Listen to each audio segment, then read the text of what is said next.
Well, we've got some people starting, so I thought I might start off with a question that was asked to me today. I got a phone call from a gentleman called Anthony Osborne. He's a consulting arborist, just gone full-time consulting. He's been part-time previously.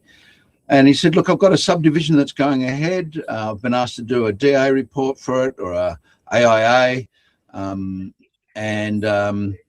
He said, and the client said to me, essentially, I'm going to remove all the trees. I just want you to write a report saying all the trees are to be removed. And he said, how do I handle that? And I thought that was a really good question for a number of reasons. First of all, the whole concept of a subdivision is an unusual thing because it's a mental concept. A paper subdivision can occur without anything actually physically happening, but you do obviously need to make consideration for an access handle and a building footprint, but they're indicative because they're not final. Usually your subdivision occurs without final plans, so that always makes those sort of things difficult. And I've always felt that was a hard part of what we do, is try and talk about things that are somewhat conjectural. The next thing is, how do you handle a client that wants to push a particular agenda?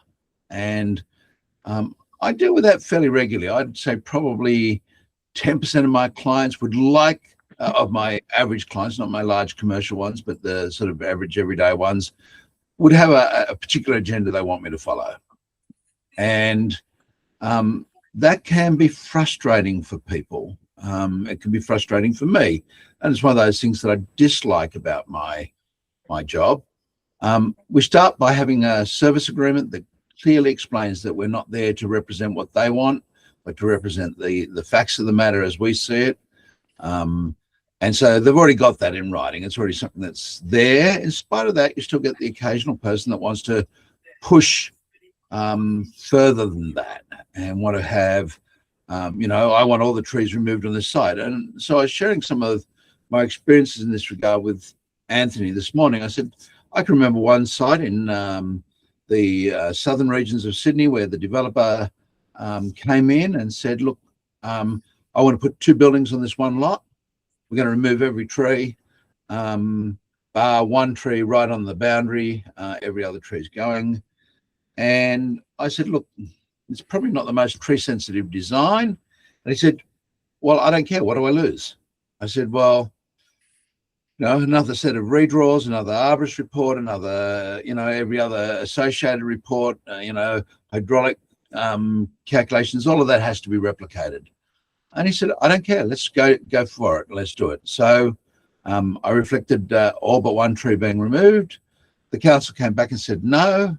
And then I had to explain to my client why my next report, my next AII, even though I had the data for the trees, it was 90% of the cost of the original AIA. So most of the work had to be redone. I had to reevaluate the plans. I had to reconsider the impact of the plans. I had to, again, make design suggestions and modifications. So it's still ultimately the client's choice as to what they do. So they say, we want to do this design, and the flipping of the driveway would allow for the tree, then we don't need to say this must not be done. We can by all means say consideration should be given to, and then suggest the design change. The flipping of the building so that the garage is on the opposite side of the lot.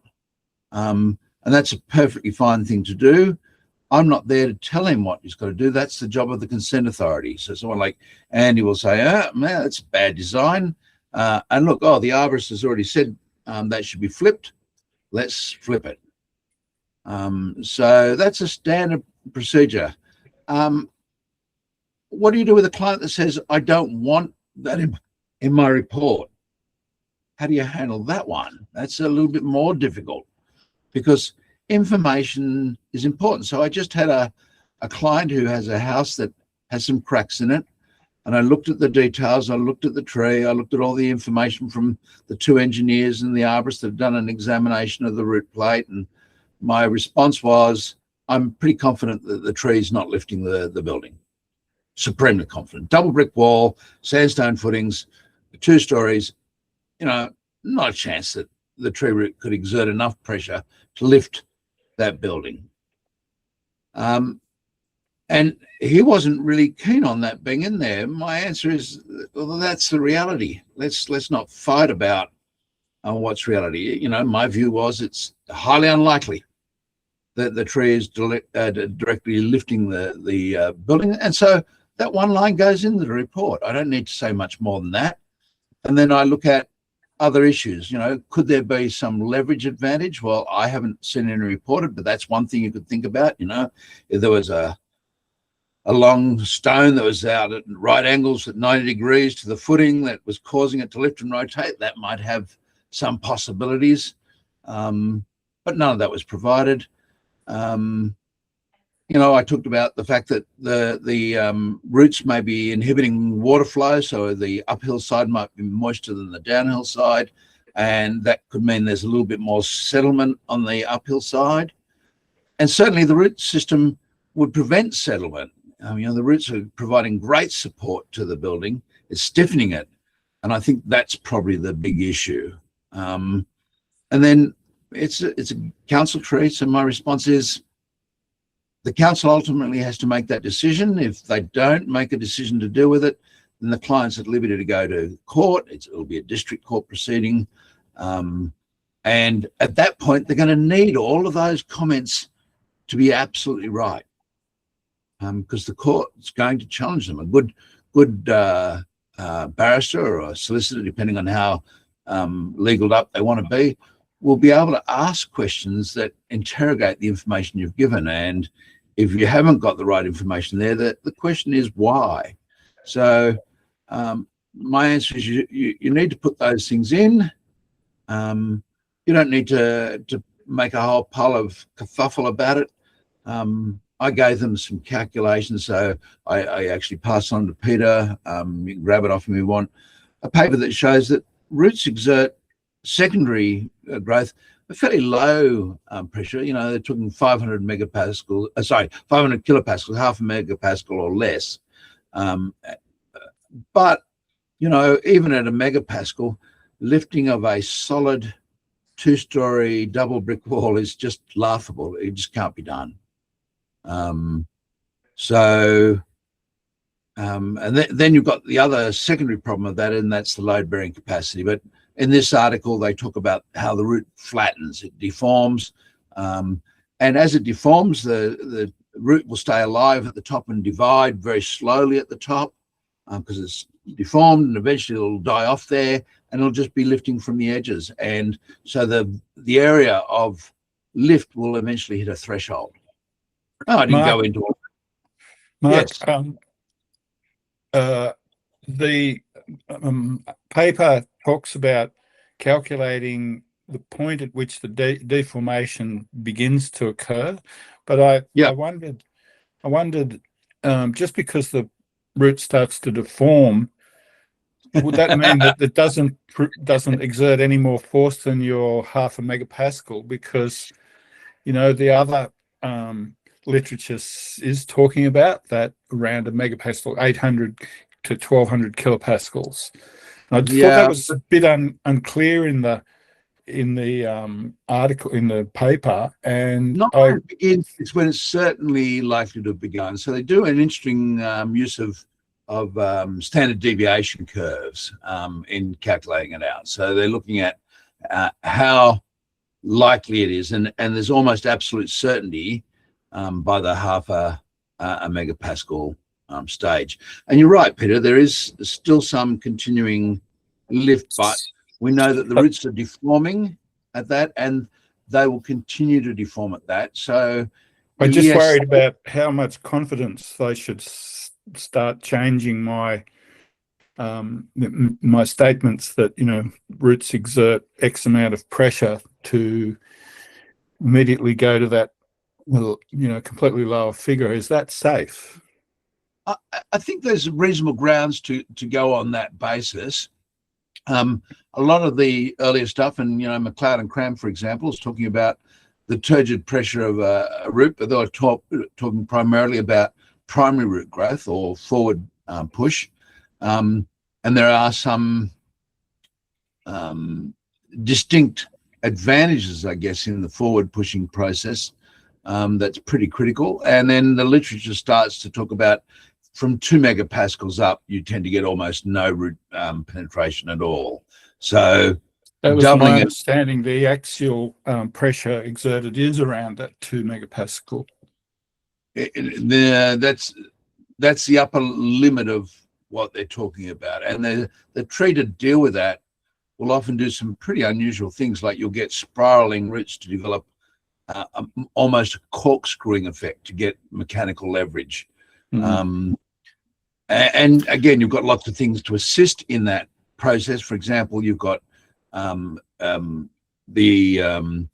calyptra, the cap of the root is plated often, and they've got slide plates, so that reduces the friction down. You've got mucogen to reduce down the friction. So I suspect that the 0.5 megapascal, remembering that the lower end of that, Peter, was only about 130 megapascals?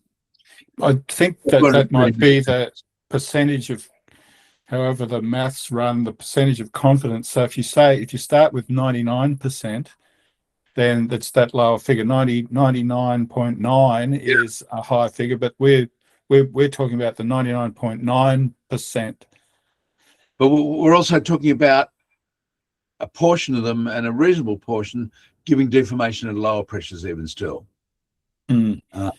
So yes, I think is this the paper by Krowski and Grabowski, or is this another one? No, this is by Kane, isn't it? And Hauer again. Okay, I'll look that up. I'm familiar with the other two studies, which you said. Got it up on the. I know you got your screen, your background blurred, Peter. So yeah, no, it's not doing it. I can make a note. Hang on. Maybe put it up in the Dropbox.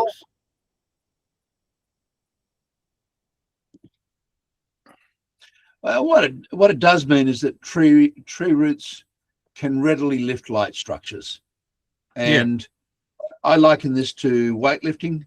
There's an absolute limit. I think the highest lift was ever done was a back deadlift. It was about 2.8 ton. I find that a phenomenal amount, but it means that if you'd put 3 ton on him, he would have been squashed. Yeah.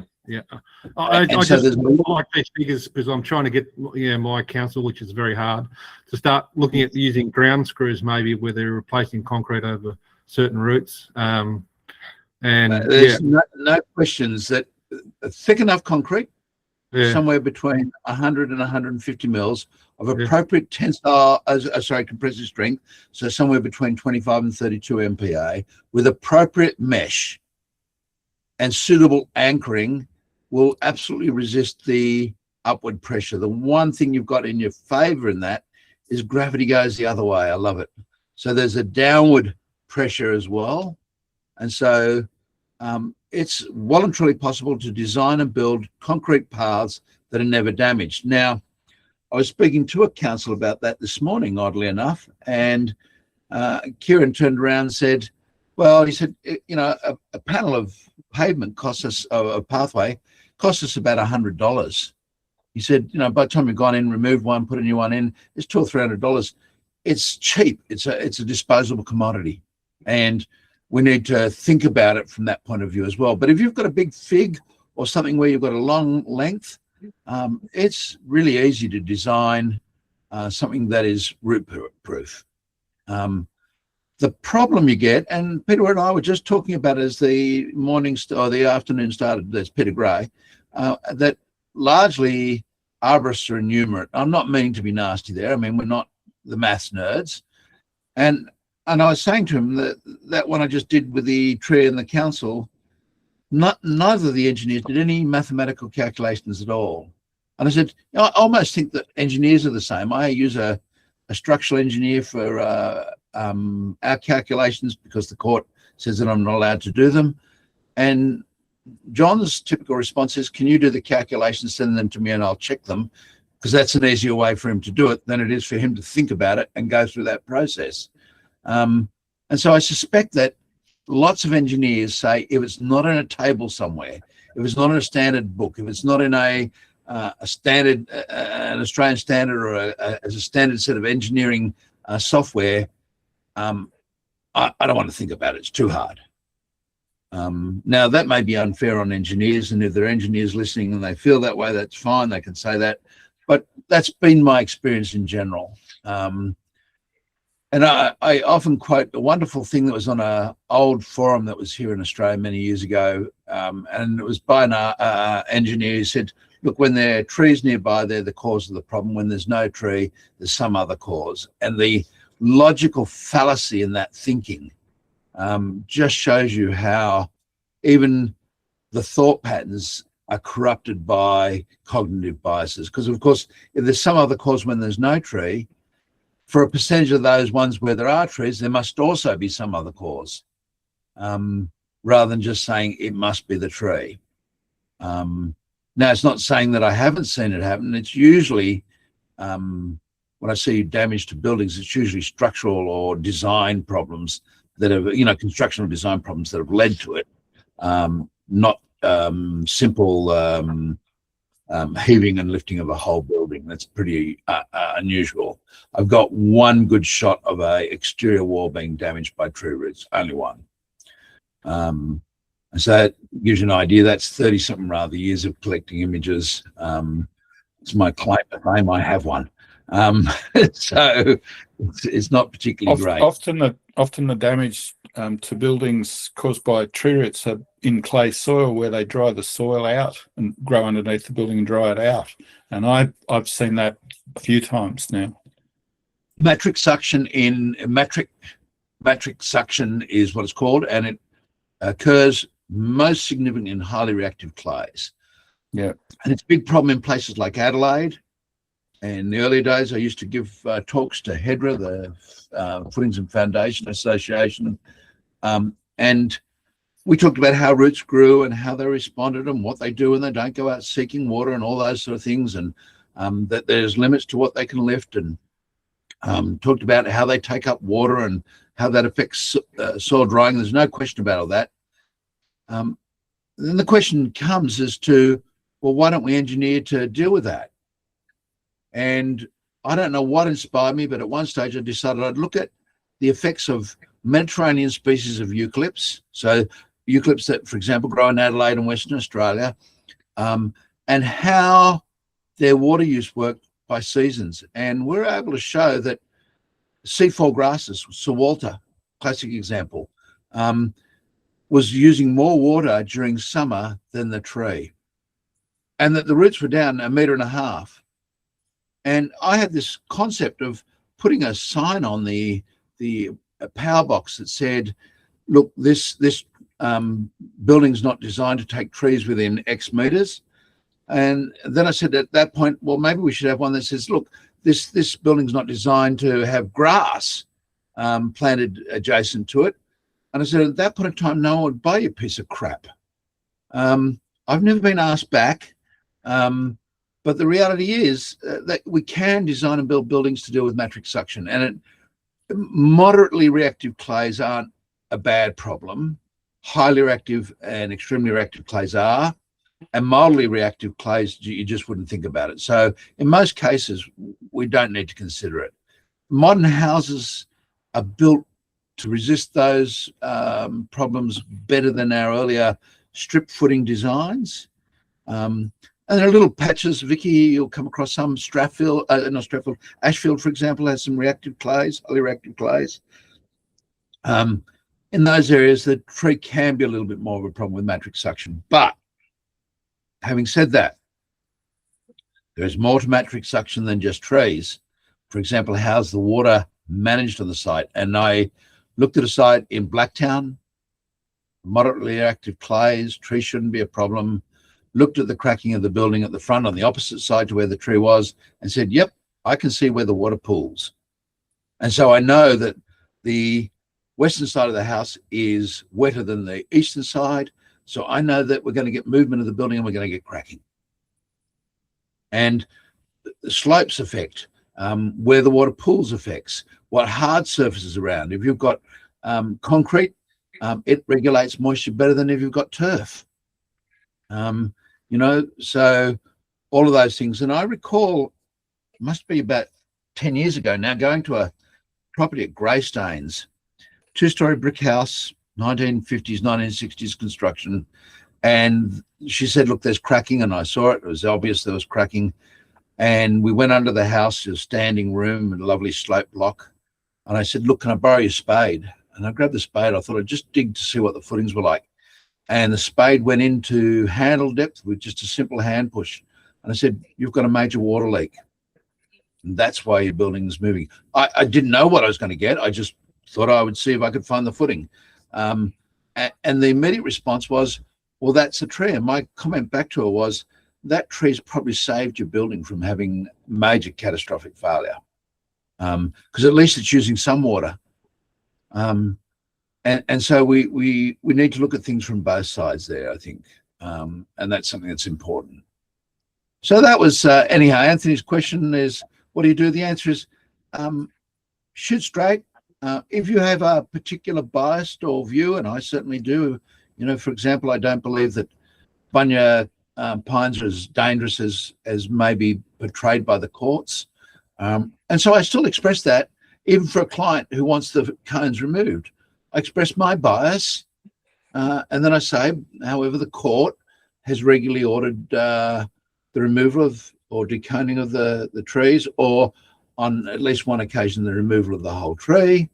And then it's not up to me to tell the court or the consent authority what they should do. I'm not there to tell a council, you must approve this. I'm up there giving them the information.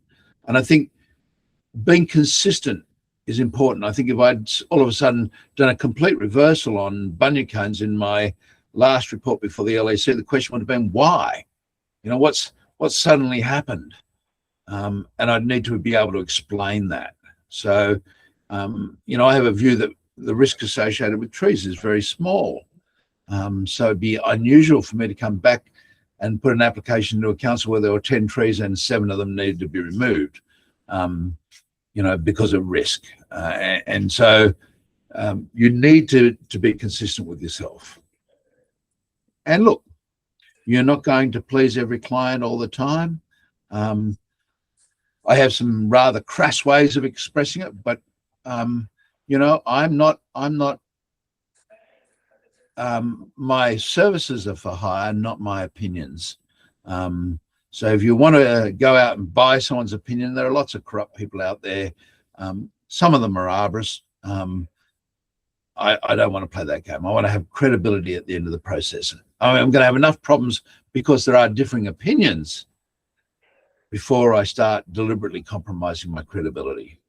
And when you start to compromise your credibility, you start saying different things, you've got to remember where you're saying it and what you're saying and why you're saying and what the sequence is. Otherwise, it will unravel.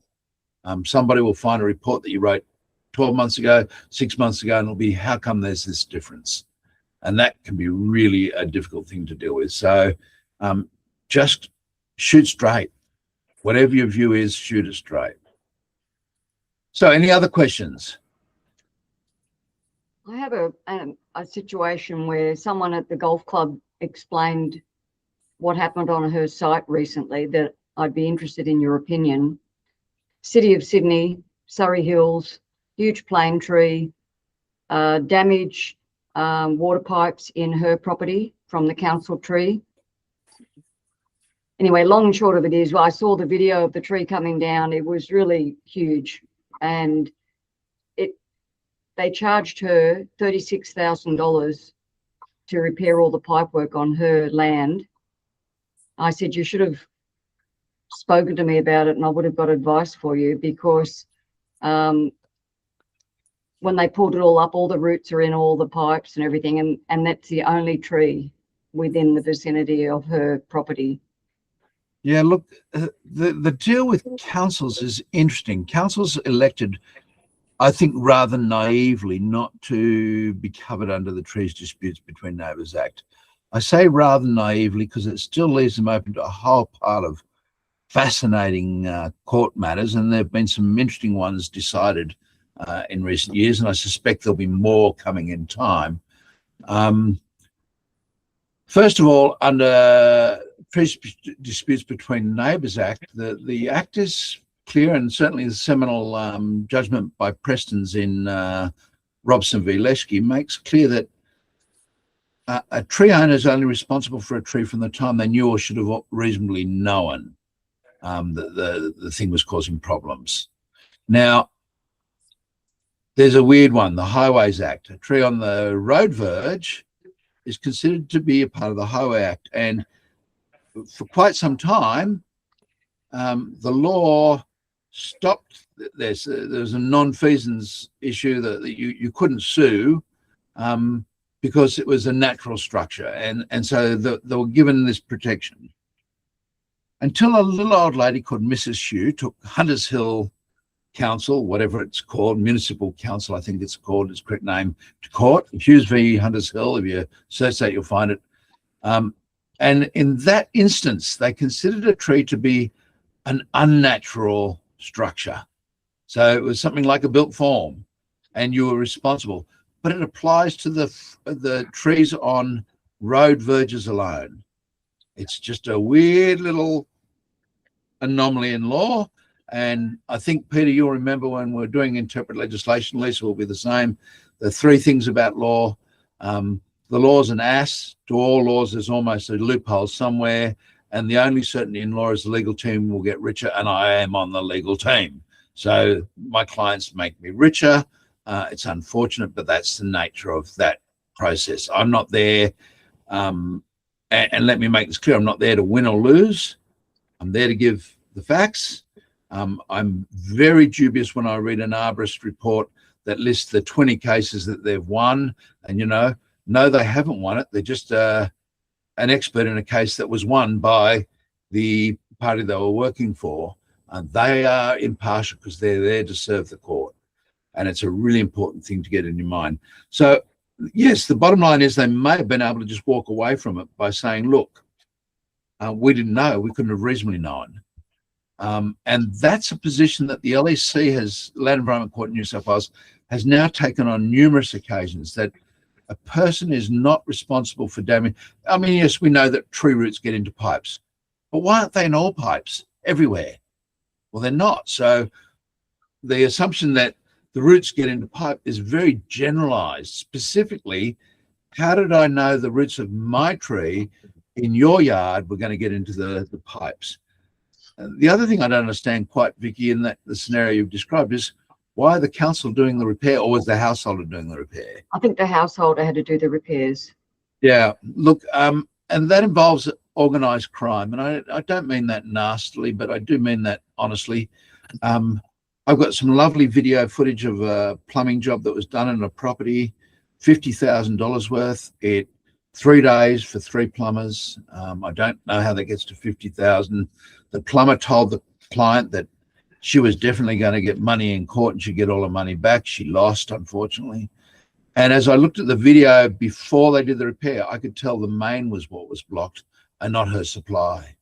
Because you can see the main manhole pouring sewage out in the video. So the reason her line wasn't functioning is because the whole street line wasn't functioning properly.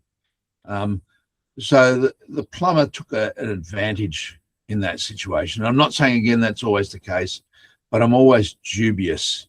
But yes, look, terracotta lines, Vicky, old. We expect them to last about 30 years of good service. There's not any of them now that aren't 50 years. And the court has been pretty clear that in most cases, that's just bad luck, unless the person knew and then didn't do anything about it. So if you'd come to me, Vicky, and said, your tree root's getting my pipes, and you do nothing about it, that's a different scenario. The damage that continues on from that point, I, as a tree owner, would be responsible for, but the damage up to that point, I am not. And that gets really a difficult situation. Does that include the tree owner as the councillor's tree owner, even though the council's not subjected to? It not as clear when it comes to the council as the tree owner. My understanding is the council can be found to be negligent there, and the court has said that they knew or should have reasonably known in broader terms, and the court has awarded damages beyond just the damage to the property, pain and suffering or nuisance, loss of enjoyment. But in this case and others, the tree's only in the pipes because they're old and they're broken. The tree wouldn't be in the pipes if they were in sound working order. That's right, and I've so often it's not the tree's fault. It's the problem because you got broken pipes, old broken pipes. That's the problem. Yeah, look, and as I said, the position in the Land Environment Court has certainly consolidated in the last 4 or 5 years, very much to that being the case.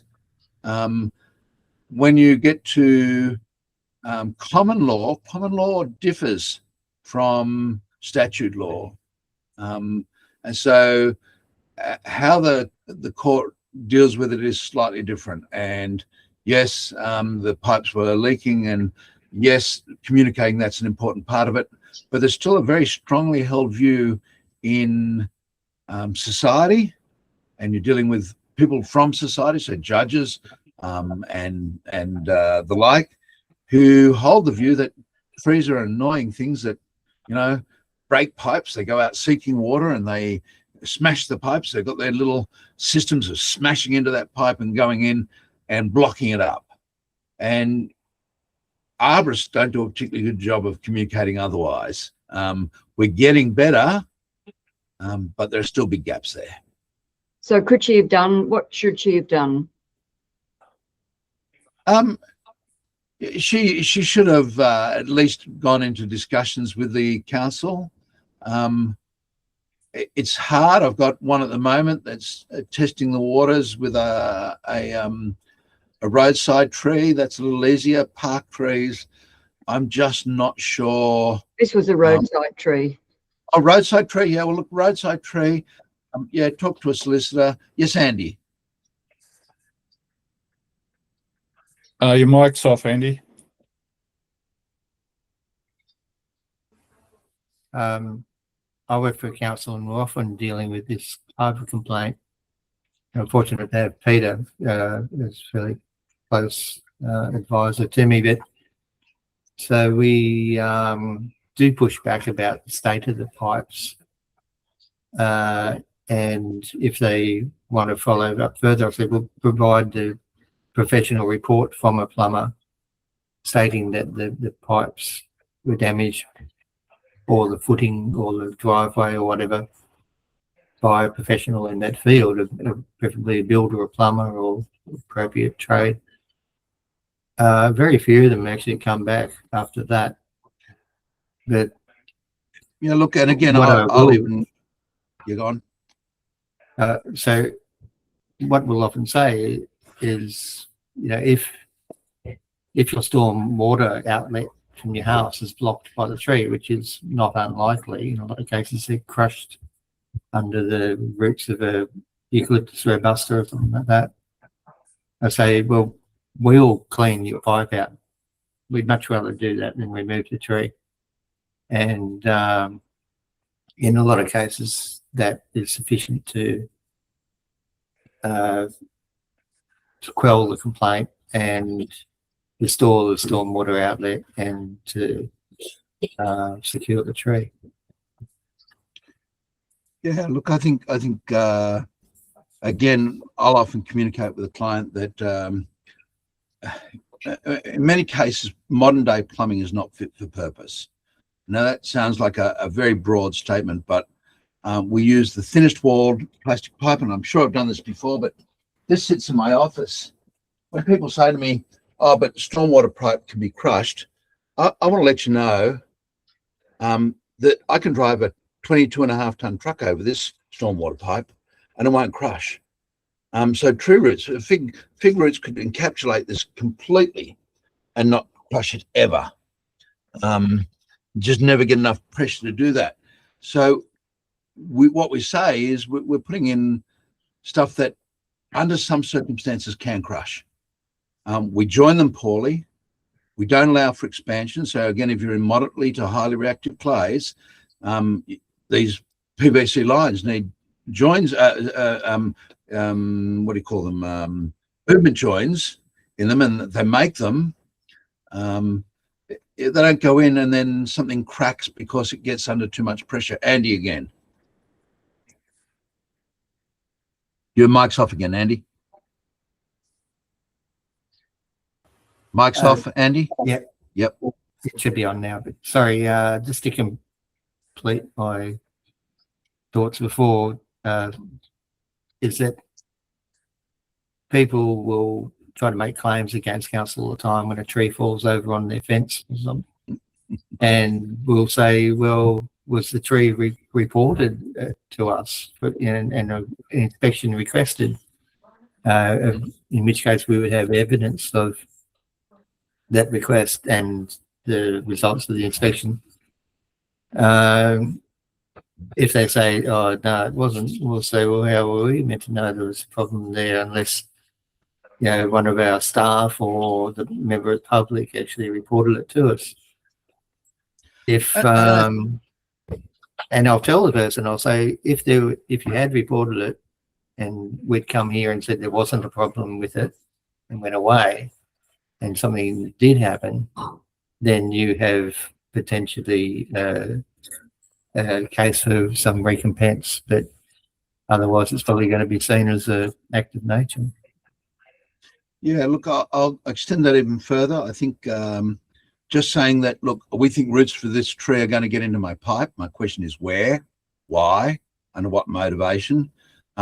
This tree is dangerous. It could fall on my house, or this tree is dangerous. A branch could drop. Which branch? Why? Why do you think the tree is more likely to fail? And so there's a burden on each party to do due diligence. And a part of the assertion that the tree is going to cause damage is only an assertion. And it's very easy to assert that, you know, Peter, for example, is a crazy gun-yielding man killer. You know, just made the assertion. Now, some photographs and some video footage of him shooting somebody would make that very different.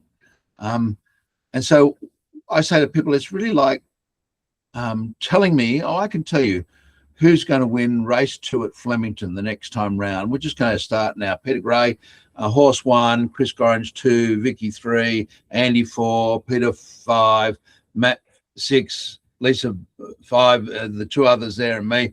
If I get you all to back a horse, I'm going to be right on one of them. And really, that's often what the general public are doing. They're saying, look, our tree is going to cause damage. Your tree is going to cause damage to us. And they're just simply backing every horse in the race. Eventually, someone will be right. That's the inevitability of it. But without real evidence, it's just a nice assertion. And you know, I've certainly come across that in my days. And I remember Rob Galbraith critiquing that in a report that I did for the court, where he said, you know, it's not sufficient enough to say it might, or the root's there and the pipe's damaged. You need to do more than that. You need to demonstrate that the root is in the pipe and then the cause of the damage. And with regards to the last one on pipes, I wrote an article on that some time ago on tree roots and pipe damage that showed that terracotta pipes were pretty hard for a tree root to break. And then I found a beautiful German engineer, sewer and drainage engineer, who showed the different mechanisms that lead to pipe failure. And he points out that damage during handling of the pipes, even prior to construction, having them hit together in the back of a vehicle, dropping them on a point on the ground, you know, on a rock or something like that, can lead to microfractures that, you know, 20 years, 30 years later are coming out. It's a really interesting textbook. There's one copy of it that I know of. It's at the University of Technology, Sydney. So I went down and photographed every bloody page that was relevant, so that I could refer to it again. I referred to it in one case, and since then the court has really been consistent post that case of saying, well, yeah, we accept that tree roots are usually in pipes that are broken and leaking, not the cause of the broken and leaking pipe. And I've certainly had one judgment where Acting Commissioner Douglas said that because there was a distinct possibility that roots could damage stormwater pipes, those stormwater pipes needed to be fit for purpose. That is, they need to use pressure pipe or heavy wall pipe, like I've just shown you, not just ordinary pipe, if they ever want to have a basis of action. And if they've done it properly, then they'll never have basis of action. And so that resolves the problem altogether. Mm. Peter's got something to say. Peter's No, Just got go his hand up. you can go ahead. It's all right. I'll. Vicky No, can- go ahead, Peter. I was You've just got the going to say, floor. in my limited experience with council sort of stuff, usually I come across them and they say, well, did the plumber offer relining? And then they say it's too bad to reline. Then I usually know that if it's too bad to reline, it was pretty much in a shocking state to begin with. That's all I had to comment. Yeah. Yeah, and look, relining is a great alternative because it's thick walled, it's pressure resistant, it comes with 25-year guarantee. Now, you know, that tells you about how good and how strong it is, because if I ask an average plumber who's installing a plastic line whether he'll give me a 25-year guarantee on the plastic line he's installing, he'll laugh at me. And so that tells you. Now, the idea of upgrading to heavier wall stuff, it was not mine. It was a very wealthy property developer in Australia who had figured out that, for example, putting a 6-inch slab down was very little extra cost in real terms than a 4-inch slab, and gave them all the security that the 6-inch driveway wasn't going to crack. George Fernandez was his name, and once I figured that out, I understood that sometimes beefing things up was a better option. So my concrete pads here, because we have heavier lifts from trees, is all 6 inches minimum, and lots of areas it's 18 inches thick. You know, you can put a full 200-ton crane here and set it up and not have to worry about outriggers being supported. So yeah, I mean, I think that's the principle is we need just to push back appropriately to say, look, could the council have did the council know? So Vicky, back to your one, because it is a council, it's different. If it was a neighbour, it would be a shot in the water, because the court made clear that just simply having a tree damage a property wasn't sufficient. You had to know or have reasonably known. It was a very large tree and they removed it. So does that mean that they couldn't restore they couldn't restore all the pipe work in the vicinity of the tree to retain? I never know the logic behind the decisions of anyone in this world. I have enough troubles figuring out my own actions. It was really a very big tree. When I saw the photographs of the arborist beside the tree, it was like really large. I was just a bit shocked that it would come down. Yeah. But if the pipes were old terracotta pipes and the tree was in them, then I go back to, it's not the tree's fault. The pipes were old and had it. So shouldn't the pipe owner be responsible for putting in new pipes when their pipes get old and broken? But if she had to put in the new pipes, surely they could have had all the other neighbours and everyone do the same and then retain the tree. So she had to put in new pipes on new council pipes? No, she had to put all the new pipes on her property. So they're her pipes. So why wouldn't she have to do that? Why? I don't understand why she wouldn't have to fix her own pipes that were broken. Yeah, she was wondering about the damage caused by the tree, but I suppose after this conversation, I'm wondering, why did they remove the tree if they were getting the residents to repair their pipes? Why didn't they just all the pipes get repaired and keep the tree? There are all sorts of rationales behind things, and certainly councils are starting to become a little bit more concerned about litigation. You know, there've been some phenomenally absurd settlements and payouts. People are worried about it. You know, just the cost, the silly cost of having a barrister, a junior barrister, a trial lawyer, and, you know, another solicitor there. You know, you could be spending, or a clerk, you'd be spending 10 grand a day or more on, a lot more, 15, 20 grand a day on legal costs. You know, and for some people that's just chump change. For others, it's not. And you know, again, the whole idea of the Trees Disputes Between Neighbours Act in New South Wales was to make it affordable, easy, quick. I don't think it's been perfect, but I think it's a damn sight better than District or Supreme Court.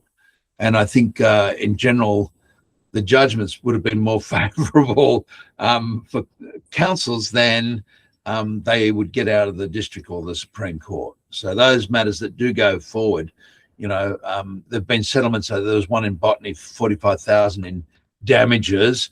That's for loss of enjoyment and nuisance.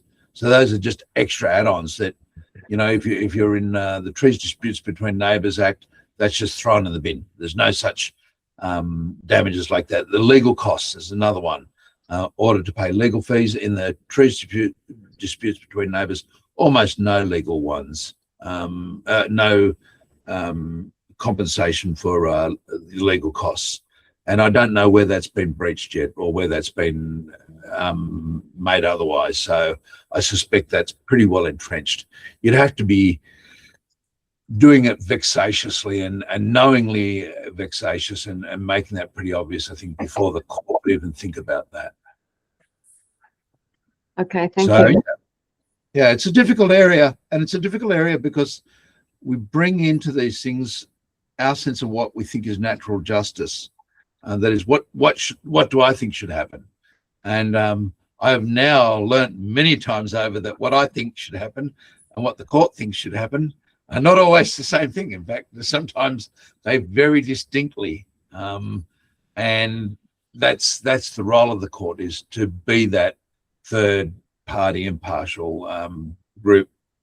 But my view is, if you're dealing with the council and you've got property damage, asking is a simple thing to do, and they'll tell you what they want done as the next. They'll say, like Andy says, you know, I want a report from an arborist and a plumber, or I want reports from a structural engineer.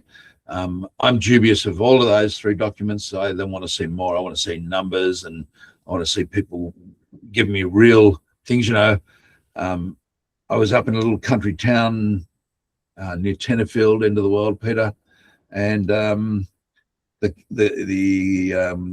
ratepayer was concerned about the council's elm tree, a Chinese elm, getting into his pipes.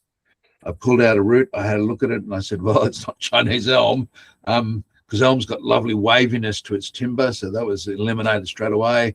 I looked around and I thought, yep, I can take a guess, and went and took a root off the camellia and said, yes, it's a camellia root that's in your pipes.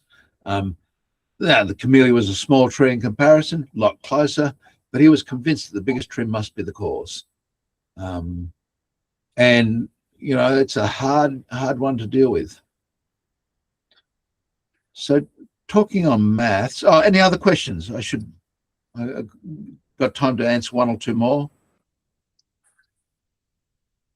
I'm interested to know about palms. I've got lots of properties at the moment with neighbours with palms right on the boundary. And I mean, I've read the Australian Standard. I know what you're supposed to, you know, say out a metre outside of the canopy, but how close can you go? 300 mils from the base of the trunk. Yeah, that's what I figured. I've rung a few transplant specialists and that's what I figured. But I mean, I've got a palm here that's in my backyard and it's growing and gradually pushing the fence over. Yeah, you know, you'll have some growth of roots, in particular at the base. Some palms put out a large root initiation zone, something like Phoenix, and you'll get the roots progressively move up the trunk. And again, that's all new tissue. And that tissue, again, as we were talking about earlier, comes out with about that megapascal of pressure, and that'll push a fence at the drop of a hat. Yeah. Okay, great. Thank you. So, and almost all palms will tolerate, Vicky, cutting at that 300 mil mark, a wall being put in and left like that. And I think you've seen a shot of mine where the trunk was right on the boundary. They cut right back to the boundary, shotcreted around the root ball of the palm, So it's essentially half of it is like a transplant that's permanently containerized, never going to get much bigger in growth, and all the growth comes from the other side. And that was 18, almost 19 years ago now, and the palm's still doing well. Very tolerant plants. So for the reference, palm roots divide 3 times, rarely 4 times. So there's first, second, third, and sometimes a 4th order root. But they elongate, and I hear people say, "Oh yes, but they're only as wide as the palm is high." In ideal conditions, there'll be multiples, sometimes many multiples of height away from the palm. Because of the way that the roots grow from an initiation zone, they either have to fork or branch or go right back from the base. So some palms like sable, just notoriously difficult, want to die back. If you get a meter or so of root length, they'll be okay. Other palms like Phoenix, 300 mils and they'll start to branch. So you'll get, a new 2nd order root come off and just keep on going, or 3rd order root go off and they'll keep on going. So hopefully that answers that. Yep, thank you. Okay, well, I said to Peter that because it was a nice quiet week, I would have a look, and I see if I can do this now.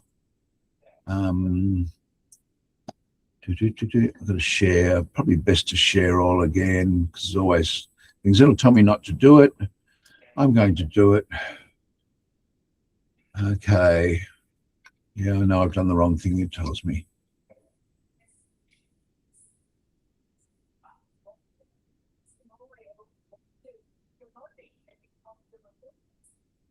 Okay, I thought I'd just do something to try and talk about this issue of log 10 and how that relates, because we deal with risk a lot. That there is a 14 millimeter diameter marble. Okay, standard marble, kid size. It's the smaller size, not particularly great, but how does that look and work? And so everything in this presentation is log 10 based on that concept. So let me pull that out of the way so it's not in your way. There. So looking at it, it's got a volume of 1.44 cubic centimeters, weighs 5.3 grams.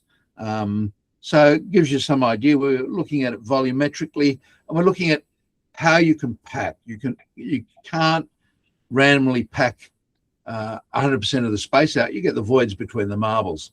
So trying to give you an idea of where that fits in. And I've got to hit here. So 1 marble, 5.3 grams. The total space it'll take when packed against others is 2.25 centimeters cubed. And you can see here we've got a little chip out of this marble. We want you to find this marble in every image, okay? So here we have 10 marbles. So that's log 10. So first order up, 10 marbles sitting in a hand, and that's the space. It's not a lot, 22.5 centimeters cubic.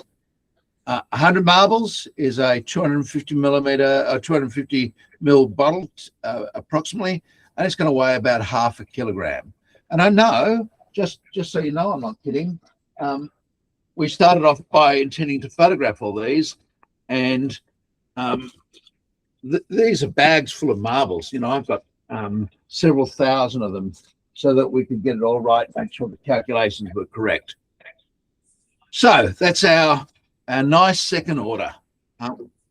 What happens when we get to order 3? Well, now we've got a reasonable size bowl, 2.25 litres, fairly big mixing bowl full of marbles. And again, I want you to find that one blue marble. It's in there somewhere with that little chip out of it. And that's what's happening when we're thinking about risk. We're thinking about things that are just immense numbers and small.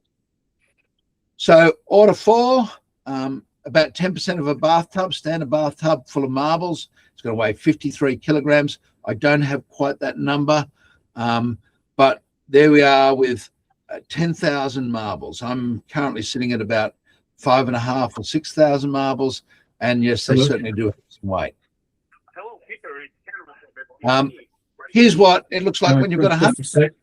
Sorry, from who?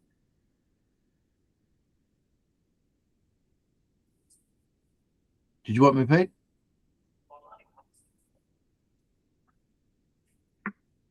Are we okay? Yep.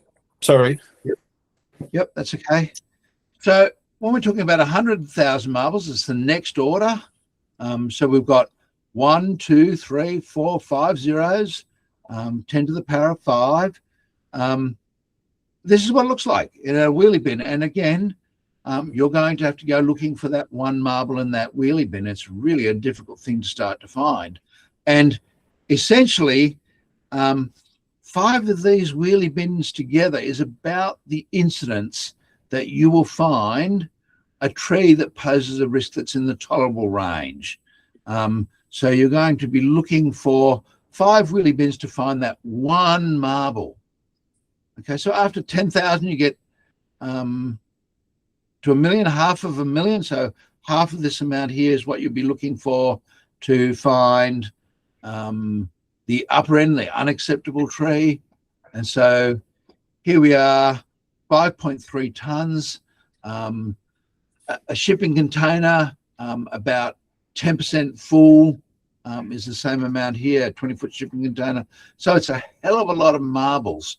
And so we now it's almost impossible for us to imagine how many marbles are there. We don't think in those terms. The next one, order of 7, 70% of a shipping container full of marbles. And now we're talking about trying to find a marble there that's going to kill somebody. And that's about the risk per 10 million trees. One of those 10 million trees will kill somebody on an average basis. So the risk of mortality per tree is 1 in 10 million. So now I've got to go through this entire shipping container looking for that one little blue marble with a chip on it. Boy, I don't know how good I'll go at that. I think that's probably what I'd consider a futile process. Well, 100 million marbles is 7 shipping containers chock-a-block full. That's really nice. Good luck in trying to find that marble now. It's just lost into oblivion. And if you want to get an idea, the 1 billion, and lots of trees in Australia fit into that 1 in a billion risk factor. 1 in a billion risk looks like this. It's an Olympic swimming pool filled 30 centimeters from the top. Typically will contain enough space to fit your marbles, and they're going to weigh 5,300 tons just of glass marbles. It gives you just an immense scale from one little marble that I can carry around in my pocket to something of this size. So does that give you an idea of why understanding the log scale is important from our thinking? You know, those are just immense numbers. When I say to you, go through and find me that one marble in that shipping container that's 70% full. I wonder how long. But Mark, we don't do that. We get somebody ring us up and say, I've got 10 trees here and I want you to come and do a risk assessment on them. So you're not looking at 100 million or a billion trees. You're just going and looking at 10, and you're supposed to determine whether or not the risk's acceptable or not. Yeah, and you're absolutely right. So I'm now going to go look at 10 marbles on a site. I'm going to travel there and back. The assessment of the 10 marbles is not going to take that long. You know, the tree will take a little longer, of course.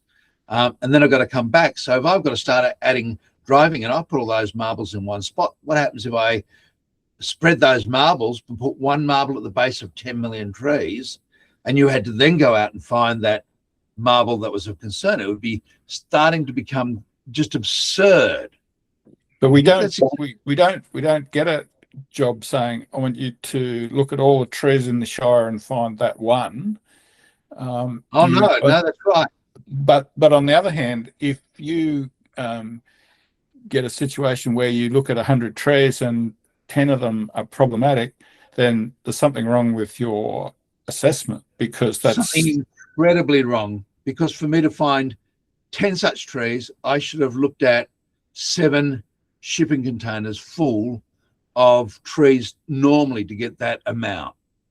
Now, it doesn't mean that somebody hasn't gone along with a trencher and trenched both sides of the tree, and you're actually in a situation where you have 10 of them in the one spot.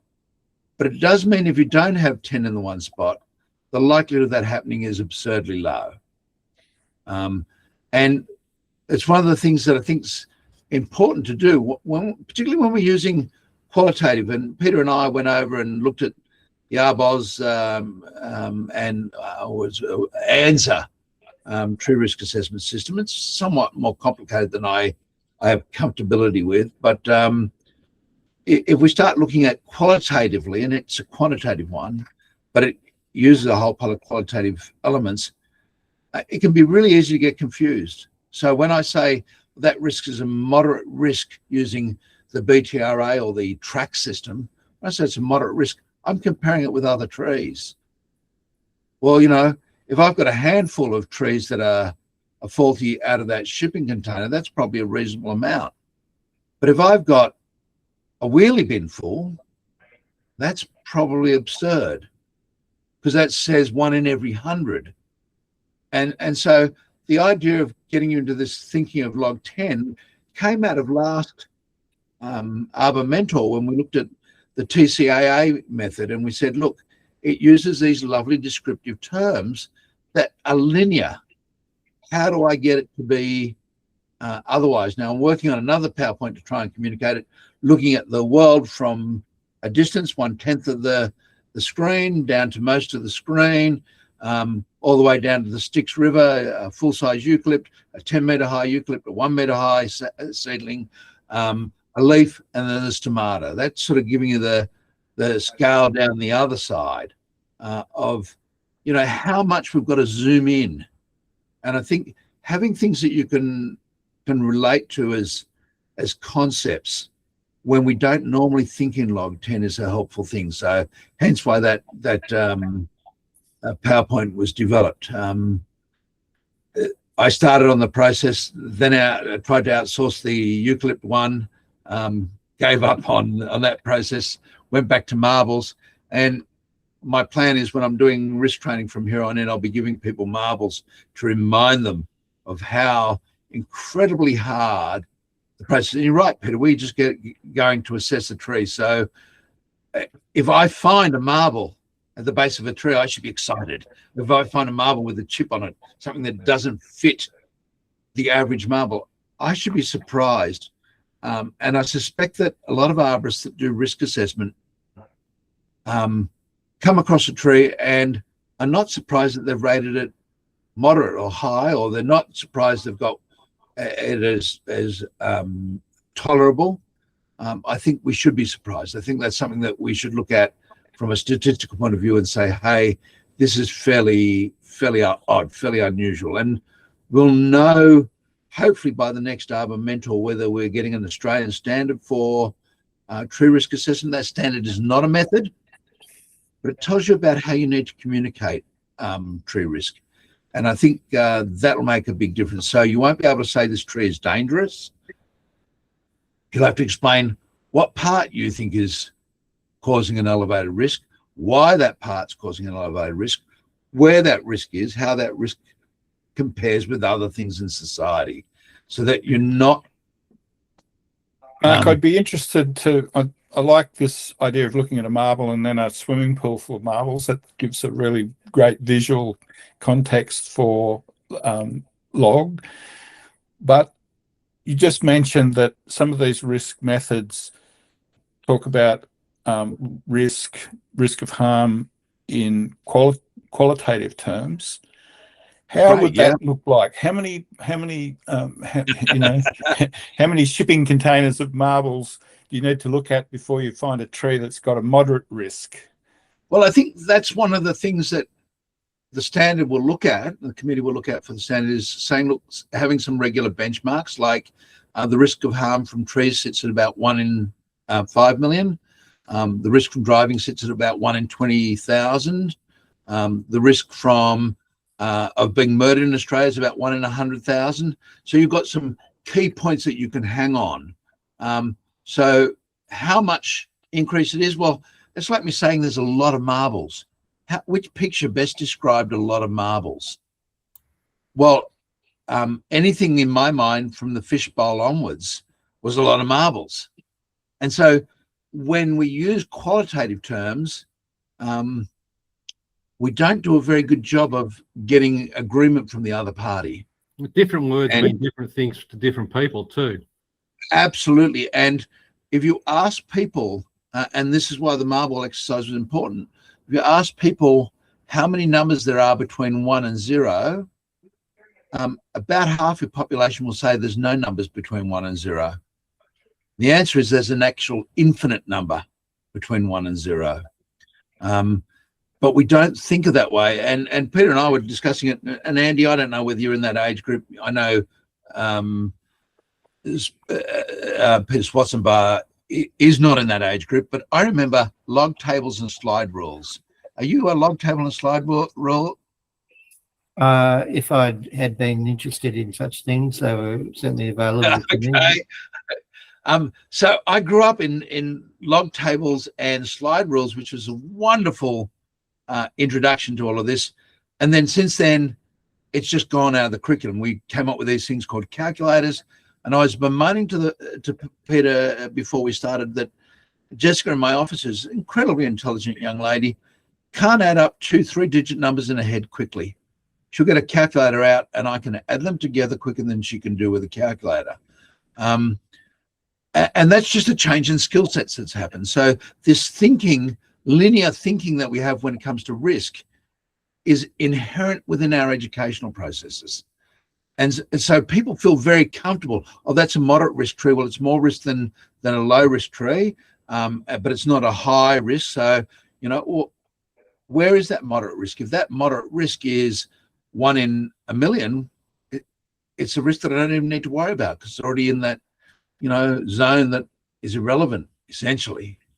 And so trying to give people benchmarks that the reader of the report can understand will be important.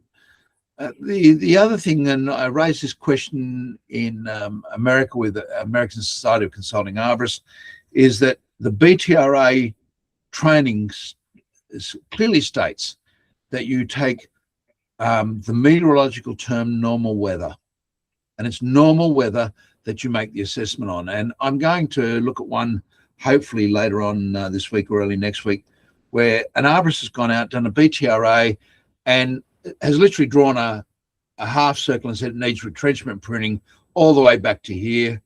Cut the tree in half is what their image shows. I don't know why they think it's a high risk tree. And if I do BTRA and I ask the question, what's normal weather? The normal weather conditions for Sydney are winds of 8 to 12 kilometres an hour. I would be surprised if a branch fouled off, even a dodgy branch fell off in an 8 to 12 kilometre an hour wind. Most branches will fail in 50, 60, 70 kilometre an hour winds. So if I apply BTRA correctly, a probable means that the branch must be actually failing and hanging like a hanger. Possible must mean it's really dubious anyhow. And unlikely must be where almost anything fits, because on an average day with a 10 to 12 kilometre an hour wind, I don't expect to see branches falling. Those terms, probable, possible, have funny ranges. Yes. And some of them are just absurd. Look, it's a difficult one, and this is trying to come up with a consensus on linear. And as you saw from last ArborMentor, when the CIA looked at this, you know, a tree that's highly unlikely to fail, where there's highly unlikely that someone's going to be there, and it's highly unlikely to cause a severe incident, means that we'd be getting, and what was it, 50 or 60 deaths a year as a minimum just in those low use areas. We'd be, you know, seeing tens of thousands of people killed by trees on that basis. And yet that's how people use the word highly unlikely. So when we use these words, these ordinal words, and I know we've used the terms regularly, yellow, slippery and wet are just as meaningful. no one would say, oh, this is a yellow, slippery and wet. Yellow being the highest risk, slippery and wet, because we have no comfortability with those terms.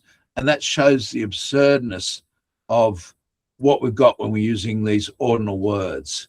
And but there are studies that have looked at what people would assign those to, and you get little ranges where you do get big ranges, yeah, but like probable, massive ranges, yeah, and nothing that's logarithmic, and that's the problem. So you get these linear ranges, so from 1% to 17%, or from whatever it might be, and you get a standard distribution curve, first and second deviation.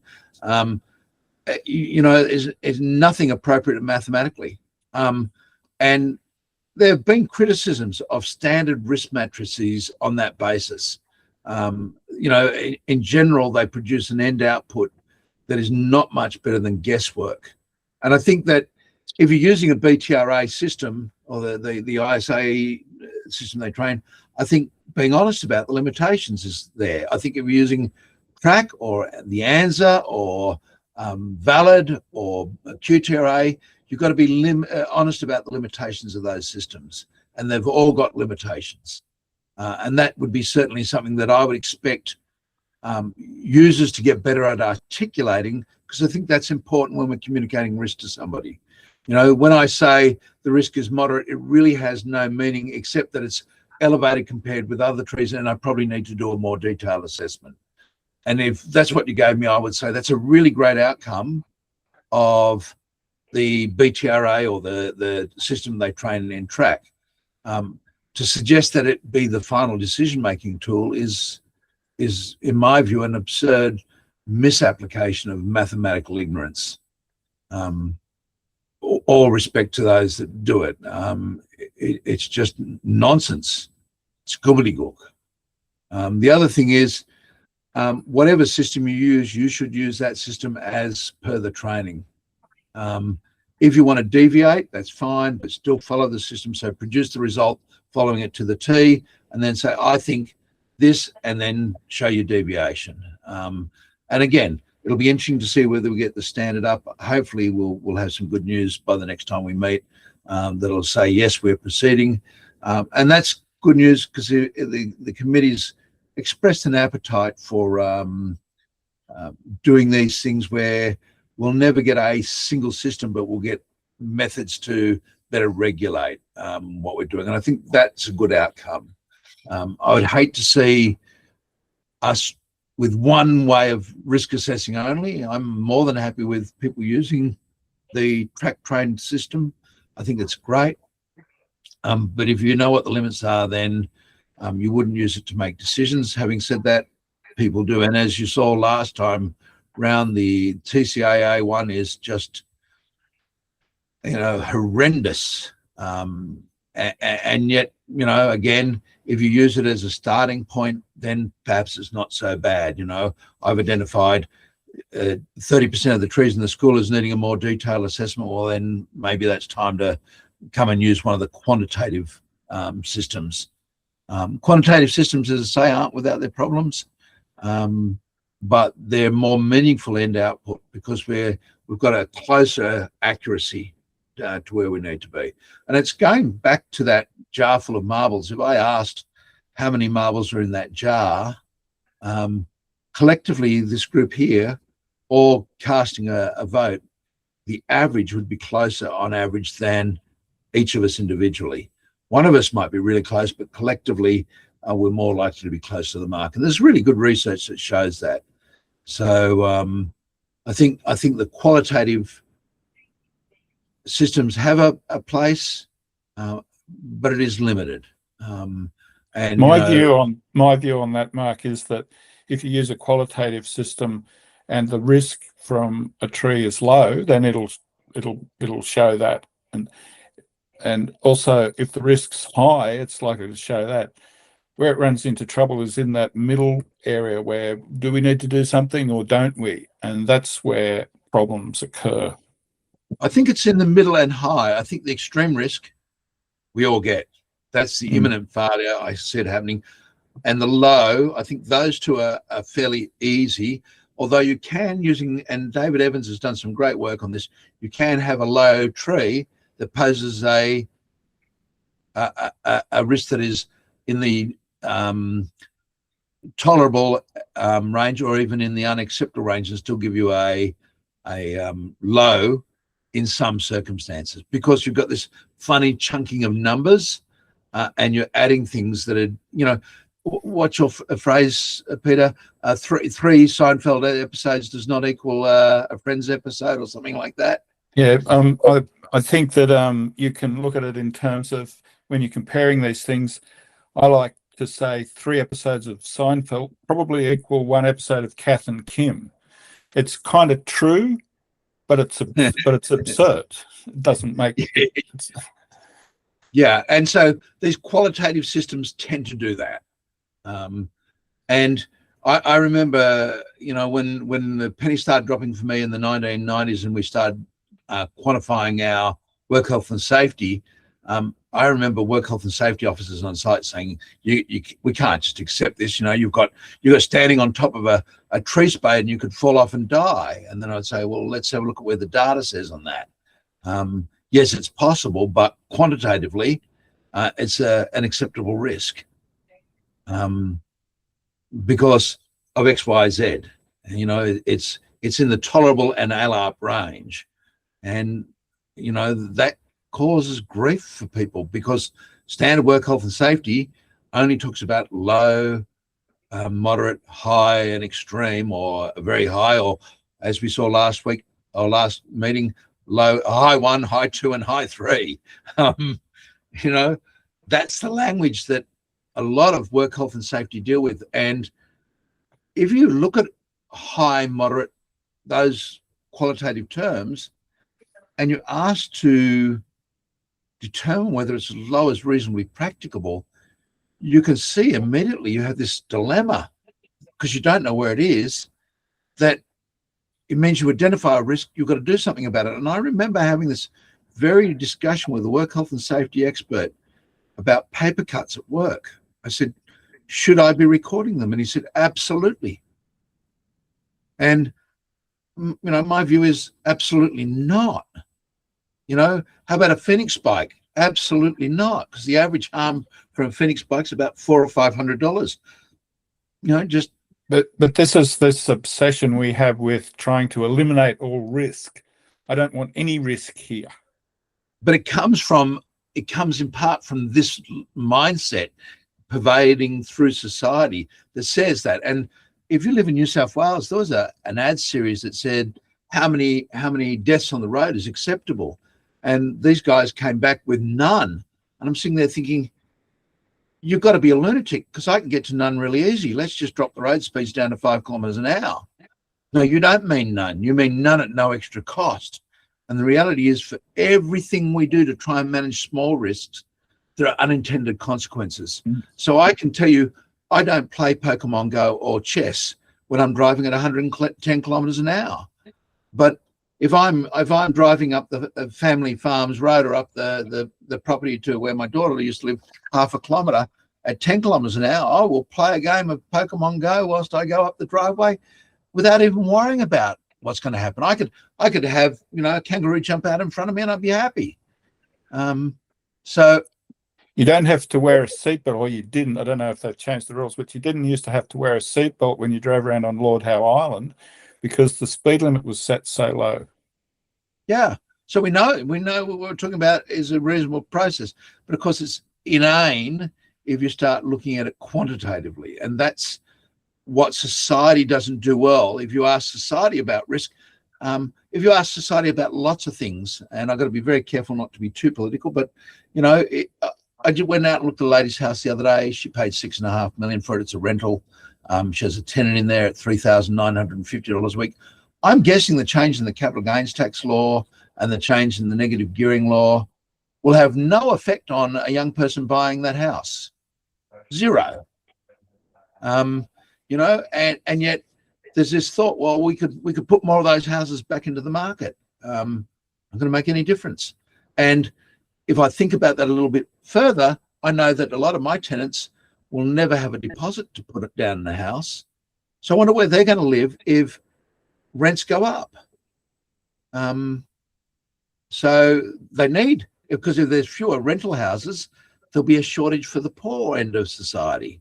So often we don't think things through, Peter, and that's commonplace even amongst our brilliant decision makers that lead this country.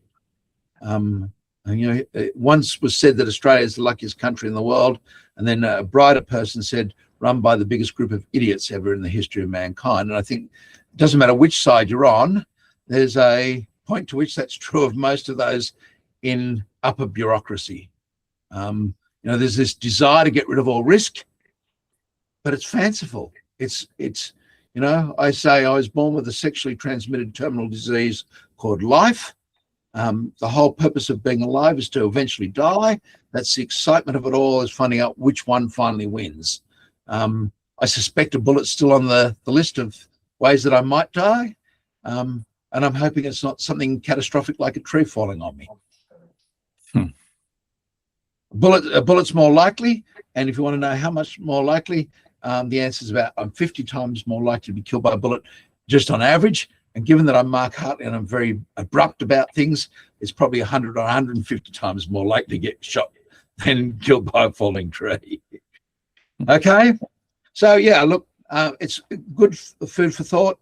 At some stage or other, Peter and I will look at something on the ANZA system and just see where that goes. But I'm not sure how strong its rollout will be. I know they're rolling it out at the moment, but it is I don't know how you found it, Peter, but I found it incredibly complex and slow. So. And it was very complex, and for me, that a lot of inputs, and because the input values, what they should be, what they meant, weren't clear, I thought that left it open to having a lot of little mistakes in there, which could potentially end up with a big error at the end. That's right. Someone might say, oh, look, I think this is low, not realizing they've just said it's 1 in 1,000 likelihood of failure. And that's really quite a high likelihood of failure compared with, 1 in 100,000 or 1 in a million or 1 in 10 million, as you just saw in the presentation. So, yes, look, it would be, I think that there were some good things with it. One of the things that it did that I really liked is it separated out risk to people from risk to property. Risk to property is just a straight mathematical equation. Don't waste your time, essentially. It's a 1 in 100 chance of losing $100, then you're going to lose $100 a year on average or the equivalent. Make a decision. And so that side I thought was good. I have troubles with looking at the most likely consequence, and that's something that really fascinates my head. I've tried to get my head around it. So it has a system of minor, severe. Well, I'm pretty comfortable with, again, the extremes, death and severe injury. And I'm pretty comfortable with just first aid, although I don't know why I would even think about first aid because it's so small as a consequence. If a tree branch fell and gave me a scratch and that was the likely outcome, why am I even talking about it? Lots of things I do every day. I use kitchen knives. I use box knives. I get in and out of my car. Just that I put my socks on. If you're going to want to scare you, but as you get older, putting your socks on becomes a major cause of heart attack. I've got a sock slipper on just to try and reduce that stress down. We start looking at it from that point of view. I think trying to figure out what the most likely outcome of hospitalization, short-term recoverable injury, and then long-term, it's just so difficult for me to use in that. It's quite subjective to my mind, so therefore it's easily open to manipulation. So you can make it whatever you bring to whatever opinion you bring to the assessment, you can easily make that turn out. Well, I think a part of the problem is we don't have enough data. And, I made these comments lots of times before. If we knew the results of 1,000 strikes between a tree and a person of a particular size, or even 100 trees of a particular size range and a person, and we knew how many times they ended up in hospital, how many times they ended up walking away with just a graze, how many times they died, we'd have useful information. I just don't know how I make that calculation. I said, I get the extremes, they're easy. I'm not going to worry about, 20 mil diameter branches. I am going to worry about whole trees of, 300 or 400 mils or more potentially falling on me. But again, which part's going to hit me again? If it's the brush at the end, I'm probably likely to get some laceration. If it's the whole trunk, then I might get a little bit more damage than otherwise, and depends on the height that it's falling from. 300 mil codominant stem from 20 meters up is going to do a lot more harm to me than a whole tree failing with dirt on the root ball. So it's a difficult one, Peter. I found it a hard system to feel comfortable with. I'm sure that those who use it more frequently may feel more comfort in it, but I certainly don't. But as I said, some useful things in it, and it'll be interesting to see where it goes. I don't know that it'll get a lot of traction. Any other questions then, guys? Because we've had a fair time on. Excellent. I'll see you all in. Now, Peter. Hey, yeah, you know what this means, don't you? I've got a controlling calendar with the next date we're having our meetings on, and I have it down. We're in June now. It's June the 29th.